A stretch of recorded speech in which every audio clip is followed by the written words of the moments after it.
Sverige har aldrig förr sett något liknande. Inget annat land i Europa ser något liknande. För vi ska jaga gängen och vi ska besegra gängen. Present-day Sweden carries one of the highest gun crime death rates in Europe. It boasts the lowest average age of serious offenders, with children in their low teens being arrested for murder. Increasing segments of suburbs are officially classified as especially vulnerable areas where it is hard, bordering on impossible for the police to operate. These are no-go zones where local clans rule and where first responders will not enter without flak jackets and police escort. Sweden has transitioned from being a model of inspiration to becoming a warning example.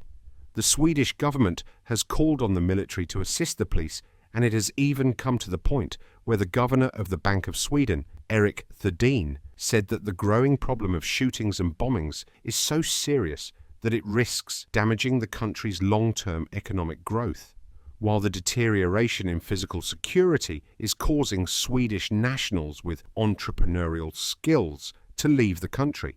It is also becoming increasingly difficult for industry to recruit high-level talent from abroad.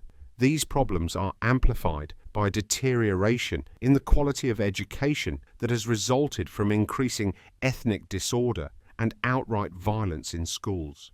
Warning bells have been sounding with increasing intensity for some time, and the political sphere has finally begun to shed its long-standing denial. The problem is that few, if any, seem to know what can be done. The main cause of the crisis is a combination of an open-door migration policy with no accompanying policy to help the newcomers integrate.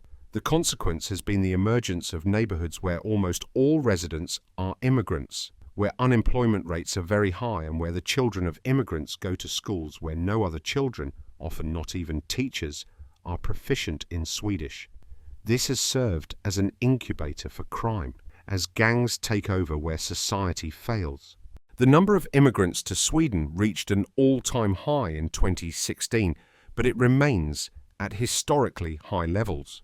Immigration is expected to stay above 100,000 arrivals each year for the long term, which for the Scandinavian nation, with a population of 10.6 million people, is quite a lot.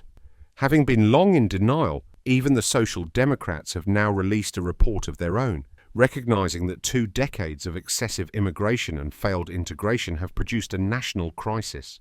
According to official statistics, the number of foreign-born residents in Sweden has increased dramatically over the past 2 decades.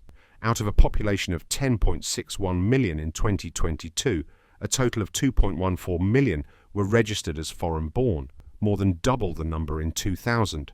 That comes to just over 20%. If a broader definition is used, to include those who are born in Sweden with 2 foreign-born parents, the number rises to 26%.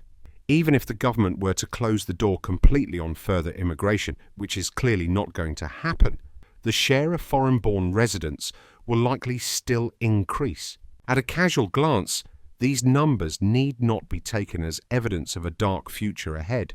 Those who take a positive view of migrants and asylum seekers are right in pointing out that Sweden has a long history of successful immigration. The problem with this argument is that it refuses to accept that all migrants are not the same. The reason why the problem has been allowed to get out of control is that so many representatives of the media and of the political establishment have for so long been cocooned in naive views of criminal dangers, leading to extremely lax legislation and enforcement, and of dangerous strains of Islamism.